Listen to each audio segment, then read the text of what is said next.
자, 안녕하세요. 박성필입니다. 자, 오늘 3부 토건 보도록 하겠습니다. 자, 일단 지금 하락하고 있는데 이전에 실렸던 거래 대금들보다 이렇게 폭등할 때 실렸던 거래 대금들보다 상대적으로 많이 낮습니다. 차익 실현의 거래 대금은. 그래서 반등은 기정사실로 봐야 됩니다. 허나 반등의 폭이 크진 않을 수 있으니 반드시 대응을 하셔야 됩니다. 자, 3부 토건 매매가 위험한 이유 지금부터 설명드리도록 하겠습니다. 자, 일단 3부 토건의 도급 순위가 70위 정도 됩니다. 도급순이라고 하면은 건설사, 시공순이라고 생각하면 되고요. 건설사 업계에서 어느 정도의 입지를 갖고 있냐 이런 순위인 거죠. 70이면 상당히 낮은 겁니다. 자, 그리고 대무. 대무는 뭐 대충 봐도 좋지 않습니다. 매출은 일단 작년 동기 대비해서 상당히 떨어지고 있고요. 뭐 이번 연도 22년도에는 조금씩 늘고 있다라고는 하는데 그러니까 부채율도 늘고 유보율도 적습니다. 자, 그리고 이런 재무보다 중요한 것이 지금 우크라이나 재건이죠. 자, 우크라이나 재건에 뜬금없이 참여를 하고 업무 협약을 맺었습니다. MOU. 이거는 정부와 어떤 커넥션이 있다. 자, 이 부분에 대해서 오늘 딥하게 들어볼 겁니다. 자, 그리고 그 전에 자, 최근 분기 보고서를 한번 보시면 매출면 수주 상황이 있습니다. 자, 해외 사업 부문이 보이는데 여기 비중이 어떻게 보이죠? 19기, 8기, 0.04에서 0.02 정도 됩니다. 자, 비중의 대부분 97.88%가 국내에서 나온다는 겁니다. 해외 사업은 해본 적이 없는 애들인데 그런데 이렇게 참여를 했다. 뭐 참여할 수는 있습니다만 경험이 많은 기업들도 줄을 섰을 텐데 해외 사업 경험이 없는 기업을 밀어주고 있다라는 게 뭔가 좀 의아하다라는 거죠. 자, 그리고 수상한 점이 포착되는 게 이런 경험이 적은 회사가 업무 협약을 맺고 나서 예전에 인수했던 DYD 있죠. 얘네가 삼보토건 지분 100%를 담보로 잡았습니다. 그리고 상상인증권에 대출 신청을 했죠. 무슨 말입니까? 그냥 돈 끌어오고 있다 이거죠. 재건을 이용해서. 요 MOU 체결을 빌미로. MOU 체결은 본 계약 전에 한번 같이 해볼까 협의 중인 약간 그런 느낌의 계약입니다. 구두 계약 같은 거죠. 정식 계약 체결이 아닌 겁니다. 사전 의미로도 정식 계약 체결에 앞서 행하는 문서이다 이렇게 되어 있습니다. 즉 없던 일로 해도 된다라는 겁니다. 근데 이걸 빌미로 상생이증권에 대출을 냈다. 대출을 신청했다. 뭐 주가 상승은 나올 수도 있습니다. 근데 결과는 뻔하다는 거죠. 자, 과거에 삼부토건 1600% 올랐을 때 그러다가 다시 1600%가 떨어졌습니다. 오른 만큼 반납을 했습니다. 자, 그렇다고 해서 얘가 1600% 오른다? 지금 시장에서는 이렇게 불가능합니다. 자, 그리고 이 얘기가 나와서 말인데 이 과거에 1600% 올랐을 때 당시에 이낙연 동생인 이계원이라는 사람이 있습니다. 이 사람이 삼부토건 사장으로 왔을 텐데 이때도 이계현이 사망기업 그리고 사장 당시에 이낙연이 여기에다가 3천억 수주를 따줬습니다. 그리고 가자마자 3개월 만에 이렇게 3천억이 된 거고요. 이 성과를 인정받아서 삼부토건으로 간 겁니다. 근데 요 이계현이 이낙연 동생이어서 당시에 요 정치 관련주로 엮였습니다. 이낙연 관련주로. 그래서 1600%가 오른 거고요. 자, 그리고 재밌는 게 요 3천억 어떻게 따줬냐? 이게 좀 관건일 겁니다. 자, 이낙연이 해외 첫 불가리아 순방 때 기억하시는 분 계신지 모르겠는데 동양물산이죠. 현 TYM 요 대표와 함께 동행을 했습니다. 불가리아를 순방할 때. 그리고 그 대표가 삼보토건 회장인 조남욱과 절친이다. 자, 그리고 조남욱 대표는 이미 언론에 많이 나와 있죠. 윤석열 대통령과의 관계가 과거부터 윤석열 대통령이 검사 시절에 뭐 봐주기 수사로 한두 번이 아니었다고 이렇게 기사가 좀 나와 있습니다. 이 조남욱 대표가 현역 시절에 뭐 골프 접대나 오찬 뭐 등등 당시에 뭐 윤석열 검사가 늘 함께 같이 있었고, 그리고 횡령이 터졌을 때, 삼부토건이 터졌을 때 이때 담당 검사도 윤석열 검사였습니다. 자, 이 모든 게 삼부토건이 우크라이나 재건 관련해서 MOU를 연달아 체결하는 것에 대한 합리적인 의심이라고 생각을 하고요. 자, 그리고 보통 기사에 보시면은 이렇게 뭐 1200조 상당한 규모의 수주를 맡게 될 것처럼 이야기를 해놨는데, 아까 말씀드렸다시피 MOU는 요 자체가 구두계약 같은 수준입니다. 정식 계약 체결이 아닌 거죠. 우리나라에서 우크라 재건에 투입하는 규모가 1200조인데, 우리나라가 아니죠. 이건 전체 자금이고요. 우리나라에서 투입하는 규모는 11조라고 알려져 있습니다. 삼부토건은 요 MOU를 체결한 게 7만, 78만이 아니라 7만 8만. 이 정도면 국내로 따졌을 때 동 한 뭐 3개 정도 됩니다. 3개 동. 이 정도의 수주를 맡고 있다는 거죠. 실제 정식 계약이 체결되더라도, 실제 계약이 체결되더라도 어마어마한 뭐 그런 상당히 큰 재료가 아니다라는 겁니다. 자, 그리고 지금 보시는 거는 삼부토건의 공시인데, 자, 투자 판단 관련 주요 경영상에서 내용이 나와 있습니다. 자, 당사의 최대 주주인 DYD는 뭐 양수도 계약을 이행해서 삼부토건 주식회사 보통 주식 650만 주를 추가 취득해서 총 1750만 주를 보유하고 있다. 그리고 이 중에서 250만 주를 빼고 1500만 주를 담보로 제공하는 계약을 체결했다. 그러고 나서 밑으로 가면은 무슨 내용이 나오냐면, 자, 650만 주를 취득해서 1750만 주가 됐었죠. 그리고 1500주를 담보로 적용한다고 했습니다. 근데 밑에 추가 담보 주식 수가 있습니다. 250만 주. 그래서 총 담보 주식이 전량인 거죠. 1750만 주. DYD 보유 주식 수 100%. 이걸 담보로 대출을 받는다. 누구한테? 상상인 증권한테. 자, 근데 여기서 주목해야 될 것은 250만 주를 추가한 시점입니다. 자, 최초의 재건 관련 기사가 보시면 5월 22일입니다. 자, 뉴스 내고 주가가 급등하니까 5월 24일에 100% 담보로 변경해서 대출을 받은 것이죠. 자, 첫 번째 핵심은 어디에 쓰일지는 모르겠으나 전량을 담보로 잡으면서 자금을 계속 대출 받으려는 것. 그리고 두 번째 핵심은 우크라 재건 뉴스가 뜨고 나서 바로 담보를 제공하고 추가 금액을 요구하는 거죠. 자, 여기서 알 수 있는 건 우크라 재건을 이용해서 자금을 확보하는 것, 그리고 뉴스는 대출을 위해서 계획이 되어 있었다는 것. 그리고 또 정리를 하자면 MOU 체결은 본계약 이전 계약이기 때문에 무산되더라도 어떤 위약금 같은 것이 없다는 게 문제입니다. 자, 그리고 우크라이나 재건에서 삼부토건이 맡은 것은 규모가 생각보다 작다는 것, 그리고 삼부토건은 해외 경험이 거의 없다는 것. 즉 우크라이나 재건 관련해서 대장주가 절대 될 수 없고, 그리고 우크라이나에서 요 대통령 영부인이 윤석열 대통령 그리고 김건희 여사를 만나고 나서 우크라이나 언론에 보도된 내용이 있습니다. 자, 한국 정부가 지원을 약속했다. 뭐 최대 80억 달러로 하나로 치면은 약 11조죠.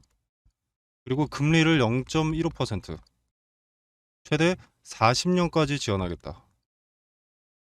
라는 뉴스였는데, 이 정도면 40년 동안 공짜로 갖다 쓰라는 거죠.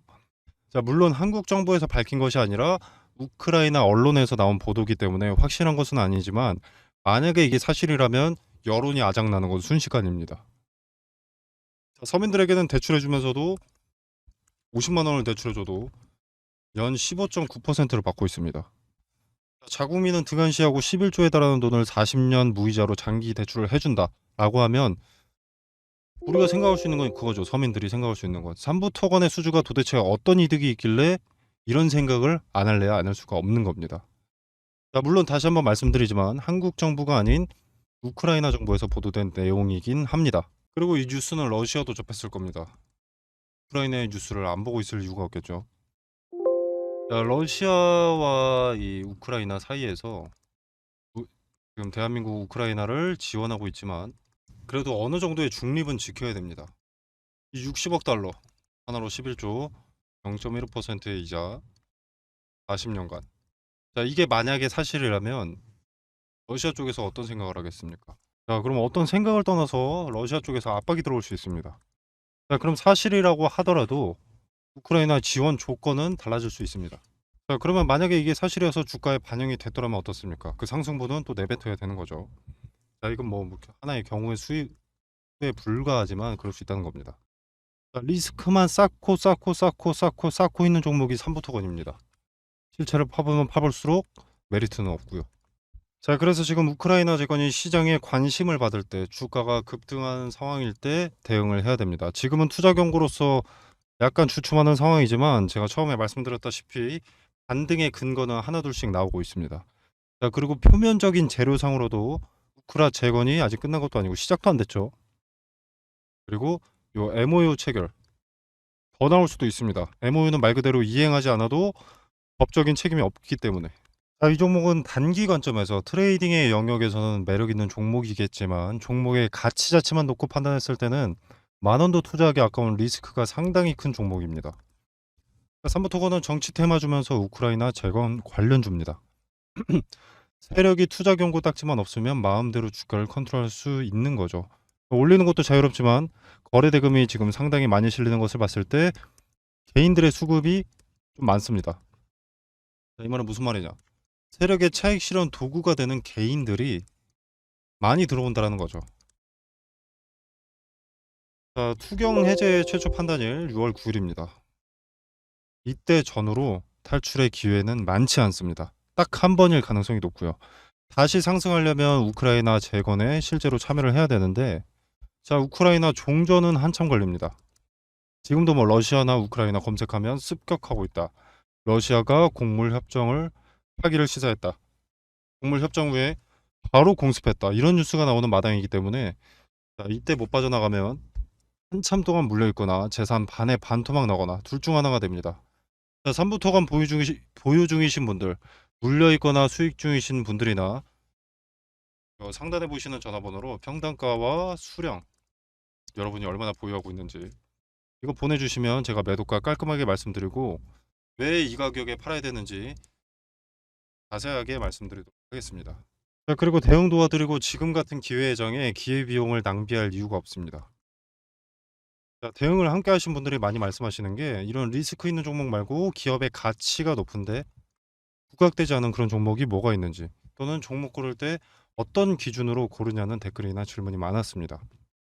자, 답은 이미 나와 있습니다. 지금 리튬 관련주가 좀 강세였었죠. 끝난 것처럼 보였지만 전 세계적으로 다시 시작되고 있습니다. 리튬 확보를 위해서. 자, 그럼 뭐가 핵심이겠습니까? 전기차, 2차 전지죠. 자, 여기서 양극재와 전해질 같은 경우에는 이미 고점을 한번 찍었습니다. 물론 당연히 더 올라갈 수 있지만 물린 사람들이 많고 투심이 많이 위축된 테마이기 때문에 여기 말고 수혜 한번 2차 전지 관련 섹터를 찾으면 되는 거죠. 기대감을 받아본 적이 없던. 자, 그래서 앞으로 유망한 수혜를 볼 시장의 중심에 있는 종목 안내와 종목을 자체 선정하는 방법과 그 포인트에 대해서 설명드리도록 하겠습니다. 자, 제가 종목을 선정할 때는 가장 중요한 것이 테마라고 말씀을 드립니다. 그 중에서 대장주를 찾으면 이게 급등주를 찾는 거고요. 자, 이 테마는 어떻게 찾느냐? 세계 경제에 관심을 찾아야 됩니다. 세계 경제가 어디로 자금을 쏟아붓는지. 자, 간단한 예시로 코로나 때는 어떻습니까? 마스크, 진단키트, 백신, 치료제. 이것들이 강세였죠. 전 세계가 주목하고 필요했던 테마니. 자, 국내 같은 경우에는 병상이 수혜를 입기도 했었는데 이거는 각 국가별로 확진자 수가 다릅니다. 그리고 땅덩어리가 다르죠. 자, 그래서 공통 사항이 될 수 없기 때문에 일로는 자금이 투입될 수가 없었습니다. 코로나 때는 요 마스크, 진단키트, 백신, 치료제가 전 세계가 필요로 했던 것이기 때문에 요 네 가지의 수급이 몰릴 수밖에 없었던 거죠. 자, 그리고 다른 예시를 하나 들어보겠습니다. 자, 우리 러시아와 우크라이나가 전쟁이 났을 때 이때는 일단 곡물과 사료에 수급이 몰렸는데 일단 러시아와 우크라이나가 곡창지대입니다. 곡창지대인 두 국가가 전쟁을 해버리니까 곡물 수출이 나가야 되는데 수출 길이 막혀버린 거죠. 그래서 곡물과 사료값의 상승으로 이어졌고 이 곡물과 사료값의 상승은 우리의 필수 소비재인 식자재 값의 상승으로 이어졌습니다. 전쟁이 우리 같은 일개 국민 한 명의 일상에까지 침범하기 시작한 겁니다. 자, 그리고 값이 오른다는 것은 뭡니까? 관련 수혜주의 이익이 증가한다는 것이죠. 자, 예를 들어서 수혜주가 A라는 상품을 기존에 100원에 팔았다. 자, 그럼 이 100원도 마진이 남으니까 이렇게 파는 걸 텐데, 만약에 예를 들어서 400원이 됐다. 그러면 4배나 오르는 거죠. 자, 이렇게 이익이 오른다는 것은 뭡니까? 자, 뭐 파이프라인 확장으로 뭐 재료가 추가된다 라거나, 또는 수요를 맞추기 위한 공급을 위한 뭐 증설, 또는 뭐 토지 매입, 이것도 재료 추가죠.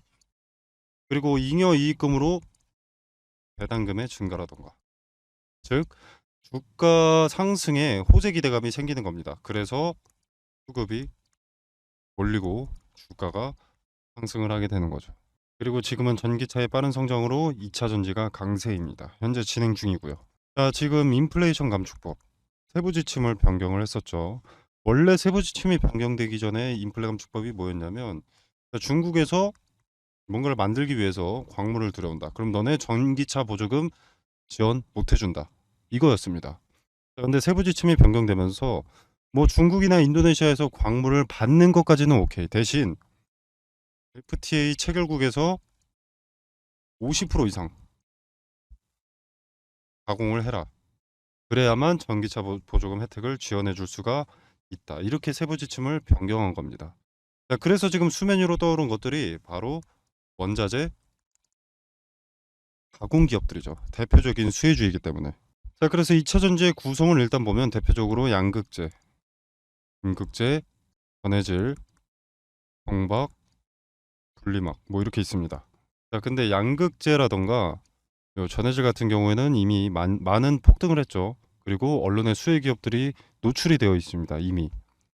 인플레 감축법 세부 지침이 처음 변경됐을 때 대부분의 투자자들이 무슨 생각을 했냐면, 그러면 당장은 2차 전지, 그중에서 비중이 높은 양극재의 핵심 광물 리튬이 강세니까 리튬 가공업체가 수혜를 보겠구나 하면서 리튬 관련주만 좀 부각이 됐었지만, 요 음극재라던가 동박, 분리막은 관심을 못 받고 있습니다.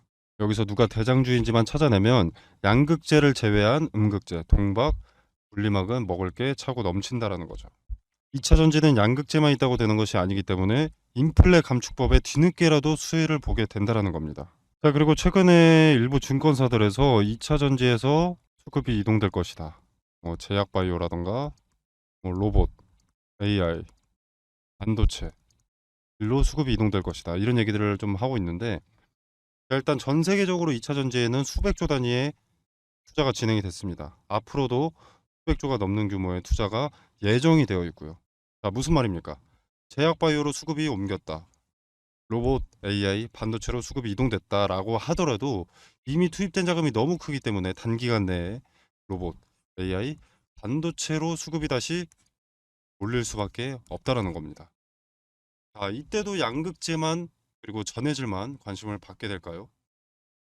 그 두 가지가 2차 전지의 전부가 아닌데. 자, 종목은 이런 식으로 찾는 겁니다. 미리 많은 물량을 확보한다면 큰 돈이 되는 거죠. 자, 그리고 지금 미국의 인플레이션 감축법 때문에 주가가 이렇게 움직이는데, 유럽의 핵심 원자재법, 이것도 당연히 주식시장을 뒤흔들 핵심 내용이 됩니다. 자, 기존의 2차 전지 점유율 전 세계 1위가 중국 기업 CATL입니다. 자, 근데 미국의 인플레이션 감축법이나 유럽의 핵심 원자재법이나 둘 다 중국을 겨냥한 법안이기 때문에 여기에 대한 반사 이익을